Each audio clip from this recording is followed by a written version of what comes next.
Live. Hey, welcome back, Mobility Project. We've been talking about, come over here, we've been talking about how do you program for yourself. One of the things we kind of talk about is you start to have this kind of list, because you're an athlete and you do things over and over again, the things that sort of you know that you suck at. That's a dang preposition. You know the things at which you suck. That's how it goes. Grandma, that was for you. Now look, one of the things that happens is you start to be able to say, these are the things that I need to do a lot, and then you kind of drift in and out. And we've been using this model to help kind of program and think about what it is we're doing. Now I want to show you how this translates to an actual athlete. Diane Fu, we've maybe mentioned the Fu barness before. You know, maybe you've tried to be as strong as Diane in her back squat. But Diane is, we were talking about, and she's saying, hey, I've got my kind of basic prescription for myself. Now talk about what that looks like. Okay.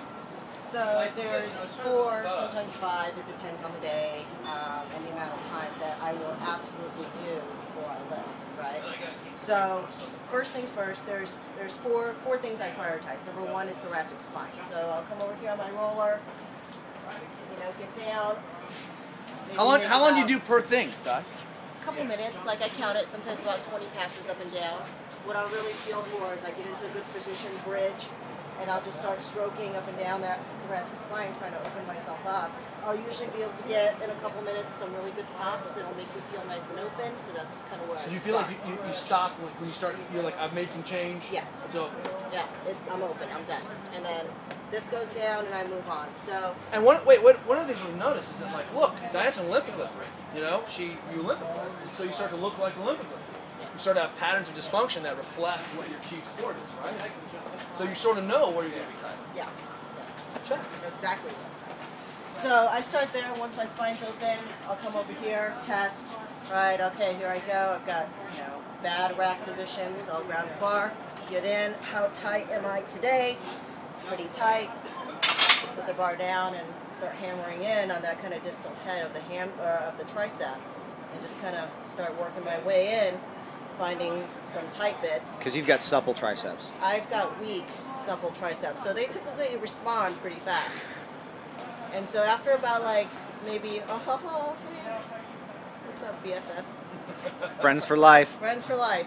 After a couple minutes, I'll grab the bar and I'll come in and. Oh, whoa! You're freaking me out, dude. All right, so we'll have to fix that later. But you know, that's just how quickly I can feel and affect that change. And once my rack is good, I'm on to my next move. Which is what? Okay, so from here. So you're not really spending much more than like 10 or 12 minutes, kind of hitting the thing. Oh, right? I can get everything in about 15 minutes. Done. You really feel like it affects your output? I am super vertical. I've got a good rack position. My butt is to my ankles. All right, so show us what else it looks like for you. So from here, I move south, right? Any of you guys have a really hard time sitting down into the hole? You're like, oh, my hips are tight, or maybe my quads are tight. Well, you know, I find that addressing my ankles and my calves releases, you know, a really great degree of range of motion. So if we take a look at what I'll do, is start here. Okay, guys, what does my squat look like today? All right, here I go down into the hole. Okay, and I kind of oscillate forward, see how far I can move my knees by keeping my heels down. Okay, that's how I feel. So let's start with one ankle, and I'll come on in, and, oh, this is a big man. Yeah. I got you. 1, 2, 5. Wait, no, don't panic. Don't panic. I got a killer set of tools. Good. All right, here we go. Friends for life. Friends for life. All right, so we're in, I'm down. I usually use a lighter band. It's funny, I usually use a heavier band. That's so weird. And I'll just start cranking in on my ankles, right? So same thing, keeping the heel down. And look what Diane's doing. She's actually mobilizing in the position of restriction. She's the size of your quad, dude. He just called you fat. Dude! I got no respect. Sorry, so sorry. All right. How long do you stay in these positions?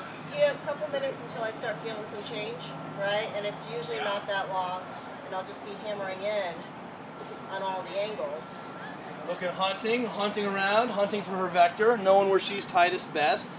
Love it. Love that full closed ankle. Excellent. Okay, and how do you finish that? Can we see that reflected in, show us your squat again. So, out of the band? Yeah. Yeah. You'll notice that Diane tests, retests all the time. So here I am in my squat, and then watch. Here we go. Oh, whoa, that's disgusting. Really? Right. So it's just as easy and as smooth as that. That was what What's your last thing? So my last thing here is I'll get down. Usually I'll put some bigger wheels on, but it really doesn't matter. And again, hammering in on that distal point in that calf and just releasing more tissue in there. And what I find for myself and also for my athletes is that just gives me access to the entire bottom range of my snatch or my clean or my squat. Wow. Working downstream. Now look at this. So Diane just kind of give you a glimpse of the foo-bar. Diane's system's here. Do you spend any time out here, Diane? What do you do the same things? Well, how do you know? I mean, what else do you do? So I take what I know is going to affect my lifting the most, and I prioritize that. So the 4 that I showed you are my 4 go-to every single time I lift. Right. Then from there, I'll be like, well, I know my knees like to do a little bit of a speed wobbling, so maybe my quads are a little tight. So I'll do some stroking on the quads against the foam roller just to loosen that up. But that might happen between sets of lifting. Right, and then sometimes I'm like, well, I can keep, opening up that rack, so maybe I'll grab a band, and that'll happen between sets of lifting, right? So it just kind of depends on the day and how my body's feeling and how it's reacting. You've got your little core. I've got my core, and then from there it kind of branches out because I just don't have time for everything. Don't have time for everything. Do what you can do. Do what makes the biggest impact, and you'll get the rest of things tomorrow. Dude,